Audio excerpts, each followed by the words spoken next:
Menghirup pagi di Stoa Poikile, Athena, sekitar 2300 tahun yang lalu, seorang filsuf bernama Zeno dari Citium mengajarkan tentang ketenangan batin. Ia tidak membangun kuil megah atau mengumpulkan harta, melainkan mendirikan sekolahnya di beranda berkolom yang dihiasi lukisan-lukisan. Di sanalah, di tengah hiruk-pikuk pasar dan suara bising kota, Zeno menanamkan benih pemikiran yang kini kita kenal sebagai stoicisme. Ia percaya bahwa kebahagiaan sejati tidak ditemukan dalam pengejaran kenikmatan atau pelarian dari rasa sakit, melainkan dalam keselarasan dengan alam dan pengembangan kebajikan. Bayangkan di era yang dipenuhi pergolakan dan ketidakpastian, ada sekelompok orang yang memilih jalan berbeda. Jalan penerimaan, kendali diri, dan kebijaksanaan. Mereka adalah para stoik, dan warisan mereka adalah sebuah panduan yang tak lekang oleh waktu tentang bagaimana menjalani hidup yang penuh makna, bahkan atau terutama hidup tanpa penyesalan, menerima apa yang tidak dapat kita ubah. Pilar pertama, hidup tanpa penyesalan. Kita seringkali tersandung pada batu, penyesalan karena terlalu berpegang teguh pada hal-hal yang berada di luar kendali kita. Berapa kali kita menyalahkan diri sendiri atas perkataan yang terucap di masa lalu, keputusan yang diambil dalam keterbatasan informasi, atau bahkan kejadian yang sama sekali tak terduga. Para stoik mengajarkan kita untuk memahami perbedaan krusial antara apa yang ada dalam kendali kita dan apa yang tidak. Pikiran, penilaian, dan tindakan kita, itulah wilayah kekuasaan kita yang mutlak.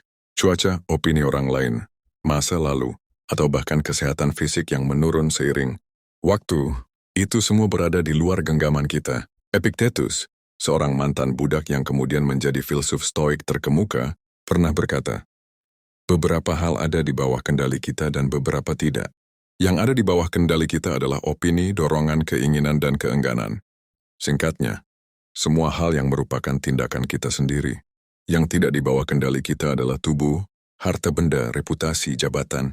Dan singkatnya, semua hal yang bukan tindakan kita sendiri. Pahami ini, dan Anda akan merasakan beban yang terangkat dari pundak. Ketika hujan membatalkan rencana piknik Anda, tidak ada gunanya meratapi. Ketika seseorang salah paham dengan niat Anda, jangan biarkan itu mengganggu kedamaian batin Anda. Fokuslah pada bagaimana Anda bereaksi terhadap situasi tersebut, bukan pada situasi itu sendiri. Penyesalan seringkali muncul dari ilusi bahwa kita seharusnya bisa mengendalikan segalanya. Kita terpaku pada seandainya dan harusnya. Seandainya saya tidak mengatakan itu, seharusnya saya mengambil keputusan yang berbeda. Namun masa lalu adalah wilayah yang tak dapat diakses. Kita tidak bisa memutar waktu. Yang bisa kita lakukan adalah belajar dari pengalaman itu dan menerapkan kebijaksanaan yang baru kita peroleh pada tindakan kita selanjutnya. Menerima apa yang tidak dapat diubah bukanlah bentuk kepasrahan yang pasif, melainkan sebuah pembebasan yang aktif. Ini membebaskan energi mental kita dari pergolatan sia-sia dan mengalihkannya untuk fokus pada apa yang benar-benar bisa kita ubah. Sikap kita di masa kini dan tindakan kita di masa depan. Mengembangkan kebajikan. Kompas moral untuk kehidupan yang bermakna. Bagi para stoik, tujuan utama hidup bukanlah kesenangan atau kekayaan, melainkan kebajikan, arete.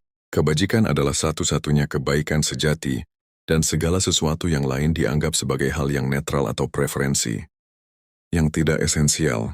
4 kebajikan utama yang menjadi pilar stoicisme adalah kebijaksanaan, keberanian, keadilan, dan pengendalian diri.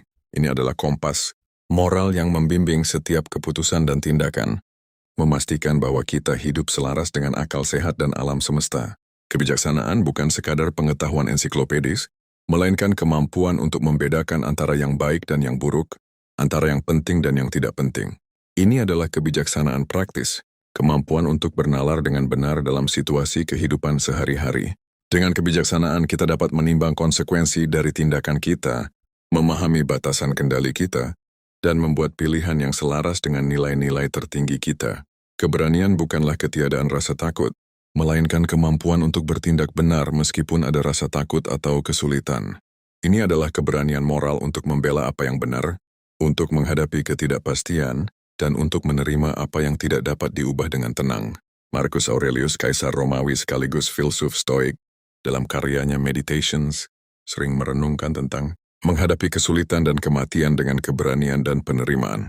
Jika Anda terganggu oleh sesuatu yang eksternal, Bukan hal itu yang mengganggu Anda, melainkan penilaian Anda tentang hal itu.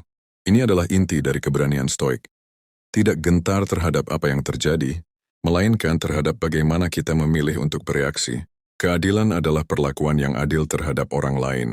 Ini tentang hidup dalam harmoni dengan komunitas, mengakui hak-hak dan martabat setiap individu.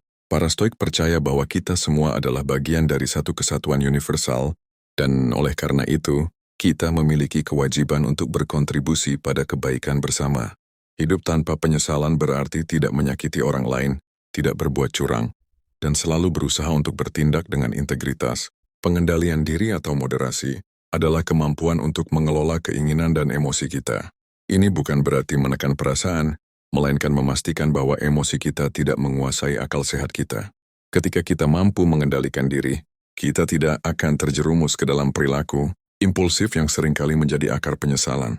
Kita tidak akan terlalu berlebihan dalam mencari kesenangan, juga tidak akan terlalu larut dalam kesedihan atau kemarahan.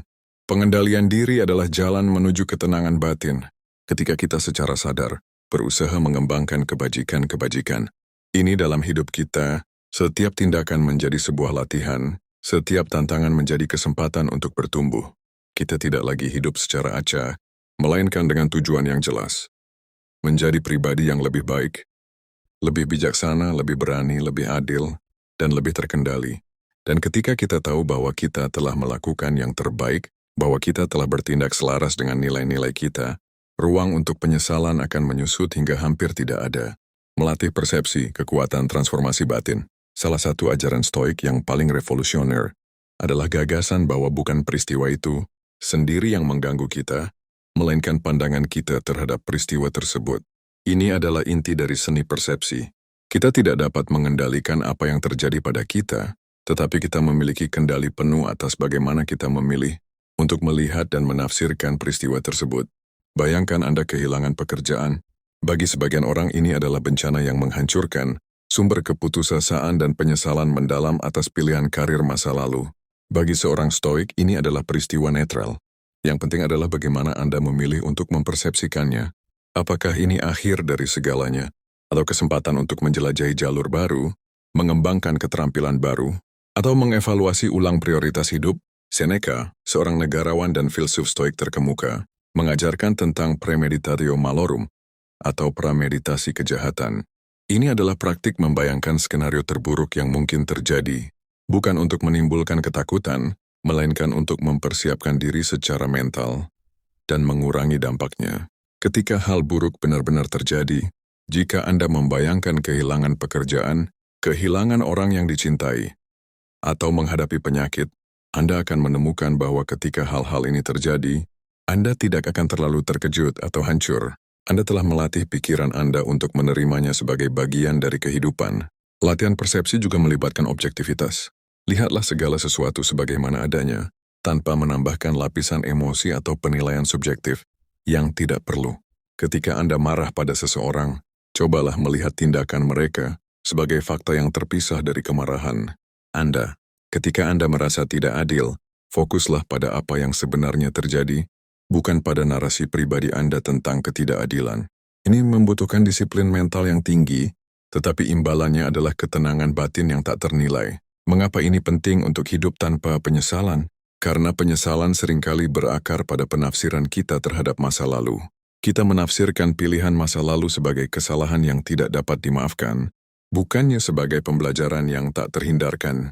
Dengan melatih persepsi, kita dapat mengubah narasi internal kita.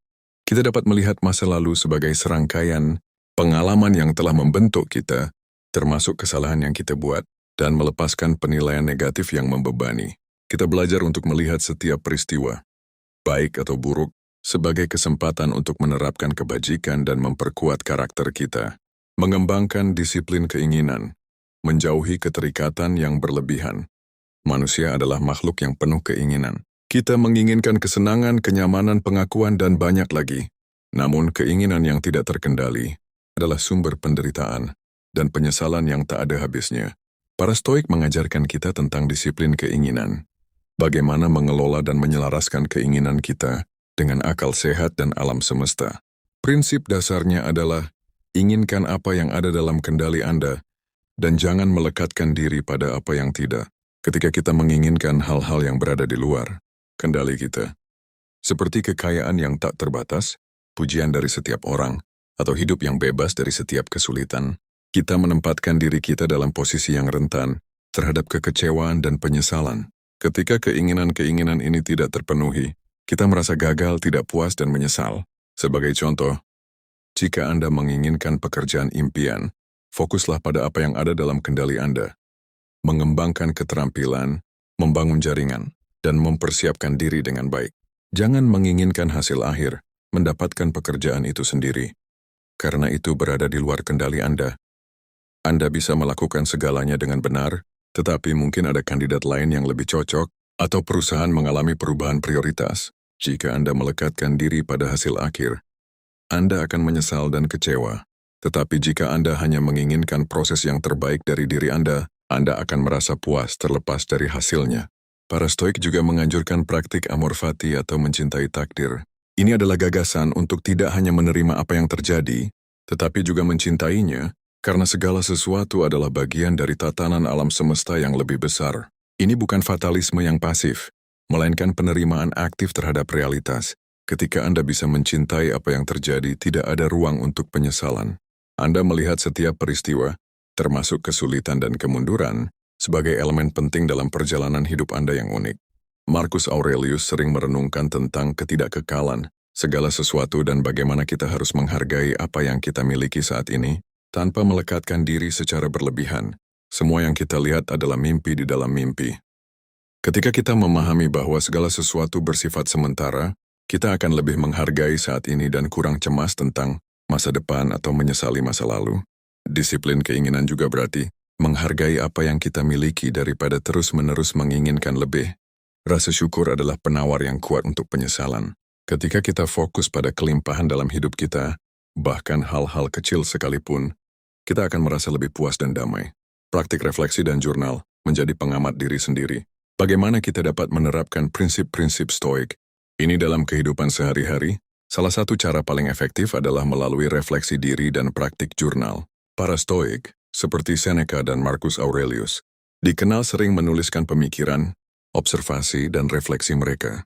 Ini bukan sekadar catatan harian, melainkan latihan mental untuk menganalisis peristiwa, mengevaluasi tindakan, dan memperkuat prinsip-prinsip Stoik. Keresum tidur ketanyakan pada diri Anda. Apa yang saya lakukan dengan baik hari ini? Di mana saya gagal? Bagaimana saya bisa melakukannya dengan lebih baik besok? Evaluasi tindakan Anda berdasarkan 4 kebajikan. Apakah saya bertindak dengan kebijaksanaan? Apakah saya menunjukkan keberanian? Apakah saya berlaku adil? Apakah saya mengendalikan diri? Dengan melakukan ini secara konsisten, Anda akan mengembangkan kesadaran diri yang mendalam dan kemampuan untuk belajar dari setiap pengalaman. Jurnal dapat menjadi wadah untuk mengekspresikan emosi, menganalisis pola pikir yang merugikan, dan merumuskan strategi untuk menghadapi tantangan di masa depan. Misalnya, jika Anda merasa menyesal atas suatu keputusan, tulislah tentang hal itu. Jelajahi mengapa Anda merasa menyesal. Apakah itu karena Anda gagal mencapai hasil yang diinginkan, yang di luar kendali Anda? Atau karena Anda bertindak bertentangan dengan nilai-nilai Anda yang berada dalam kendali Anda? Dengan memisahkan ini, Anda dapat melepaskan penyesalan yang tidak perlu dan fokus pada perbaikan diri yang konstruktif. Praktik ini juga membantu kita untuk memahami ilusi kontrol. Seringkali, penyesalan muncul karena kita percaya bahwa kita seharusnya bisa mengendalikan segala sesuatu yang terjadi di masa lalu. Melalui refleksi, kita menyadari bahwa ada banyak faktor di luar kendali kita dan bahwa kita hanya bertanggung jawab atas niat dan tindakan kita sendiri. Ini adalah pembebasan besar dari beban penyesalan. Mempraktikkan ketidakterikatan, melepaskan dari hasil. Salah satu ajaran Stoik yang paling menantang, namun paling membebaskan, adalah gagasan tentang ketidakterikatan pada hasil. Ini bukan berarti kita tidak boleh memiliki tujuan atau berusaha keras, melainkan bahwa kita tidak boleh membiarkan kebahagiaan atau ketenangan batin kita bergantung pada pencapaian hasil tertentu. Kita seringkali mengikat kebahagiaan kita pada hal-hal eksternal, promosi pekerjaan, kekayaan, hubungan sempurna, atau kesehatan yang prima. Ketika hal-hal ini tidak terwujud seperti yang kita harapkan, atau bahkan hilang, kita hancur. Penyesalan muncul karena kita telah menginvestasikan Begitu banyak nilai dan harapan pada sesuatu yang pada dasarnya fana dan di luar kendali kita. Seorang stoik memahami bahwa kebahagiaan sejati berasal dari dalam, dari kebajikan dan keselarasan dengan akal sehat. Ketika kita melakukan yang terbaik dengan niat yang benar dan bertindak sesuai dengan kebajikan, maka kita telah mencapai tujuan yang sesungguhnya. Hasilnya bagaimanapun juga adalah urusan alam semesta. Ini adalah bentuk ameliorisme, keyakinan bahwa kita dapat memperbaiki dunia, tetapi kita harus menerima bahwa kita tidak dapat mengendalikannya sepenuhnya. Ini adalah bentuk kebebasan yang mendalam. Ketika Anda melepaskan keterikatan pada hasil, Anda akan merasakan beban yang terangkat. Anda akan bisa berusaha dengan sepenuh hati tanpa dihantui rasa takut akan kegagalan atau penyesalan. Jika segalanya tidak berjalan sesuai rencana, Anda akan bisa menikmati prosesnya, menghargai upaya Anda, dan belajar dari setiap pengalaman, terlepas dari apakah itu memenuhi ekspektasi awal Anda atau tidak. Hidup tanpa penyesalan bukanlah tentang tidak pernah membuat kesalahan, melainkan tentang tidak membiarkan kesalahan-kesalahan itu mendefinisikan atau memenjarakan kita. Ini tentang belajar, bertumbuh, dan terus bergerak maju dengan kebijaksanaan dan ketenangan batin. Memento mori, mengingat kematian untuk hidup lebih penuh. Memento mori adalah frasa Latin yang berarti, ingatlah bahwa kamu akan mati. Ini adalah praktik stoik yang penting, bukan untuk menimbulkan kesedihan atau ketakutan, melainkan untuk memberikan perspektif yang berharga pada kehidupan. Dengan mengingat kefanaan hidup kita dapat menghargai setiap momen, fokus pada apa yang benar-benar penting, dan melepaskan hal-hal sepele yang seringkali menjadi sumber penyesalan. Ketika kita menyadari bahwa waktu kita terbatas, kita cenderung tidak menunda-nunda hal-hal yang penting. Kita akan lebih berani mengambil risiko yang berarti, mengungkapkan kasih sayang kepada orang-orang terkasih, dan mengejar tujuan yang selaras dengan nilai-nilai kita. Penyesalan seringkali datang dari kesempatan yang terlewatkan, kata-kata yang tidak terucap, atau impian yang tidak pernah dikejar. Dengan memento mori, kita diingatkan untuk hidup dengan sengaja hari demi hari. Ini juga membantu kita untuk melepaskan keterikatan pada hal-hal material dan status. Pada akhirnya semua itu akan berlalu. Yang tersisa adalah karakter kita, dampak kita pada dunia, dan bagaimana kita telah menjalani hidup kita. Kematian adalah pengingat yang kuat untuk hidup dengan integritas dan tujuan. Seneca menulis, mari kita siapkan pikiran kita seolah-olah kita telah mencapai akhir kehidupan. Kita tidak perlu menunda apapun. Mari kita menyeimbangkan buku kehidupan setiap hari. Orang yang telah menempatkan sentuhan akhir pada hidupnya setiap hari tidak pernah kekurangan waktu. Ini adalah panggilan untuk hidup sepenuhnya di masa kini, tanpa menunda kebahagiaan atau penyesalan ke masa depan. Hidup tanpa penyesalan adalah hidup yang telah diisi dengan kebajikan, penerimaan, dan tujuan setiap hari. Pada akhirnya, hidup tanpa penyesalan bukanlah tentang mencapai kesempurnaan atau tidak pernah membuat kesalahan. Itu adalah tentang hidup dengan kesadaran, kebijaksanaan, dan integritas. Ini adalah tentang memahami apa yang bisa kita kendalikan dan melepaskan apa yang tidak. Ini tentang mengembangkan karakter kita melalui kebajikan, melatih persepsi kita, mengelola keinginan kita, dan merenungkan kefanaan hidup. Kembali ke Stoa Poikile.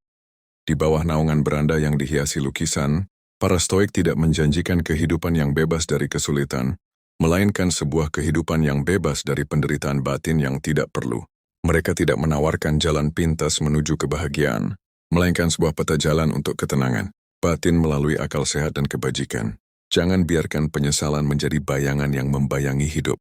Anda peluklah prinsip-prinsip stoik ini. Latihlah setiap hari, dan Anda akan menemukan bahwa Anda dapat menjalani kehidupan yang penuh makna, bahkan dengan cacat dan kekurangan Anda, dengan kepala tegak dan hati yang tenang. Ini adalah hadiah terbesar yang bisa Anda berikan pada diri sendiri. Kebebasan dari belenggu penyesalan, dan kebebasan untuk hidup sepenuhnya di sini dan saat ini. Apakah Anda siap untuk memulai perjalanan ini? Oke bro, itu tadi materi kita kali ini. Semoga ada sesuatu yang bisa lo ambil dan langsung lo terapkan. Ingat, perubahan itu dimulai dari satu langkah kecil, dan yang paling penting adalah konsisten. Jangan lupa subscribe Materi Pria biar lo nggak ketinggalan update terbaru, like videonya kalau lo suka, dan share ke teman-teman lo yang juga butuh dorongan. Punya pertanyaan atau topik yang pengen kita bahas? Tulis di kolom komentar ya. Sampai jumpa di video selanjutnya bro. Tetap semangat, tetap jadi pria berkualitas. Inilah Materi Pria.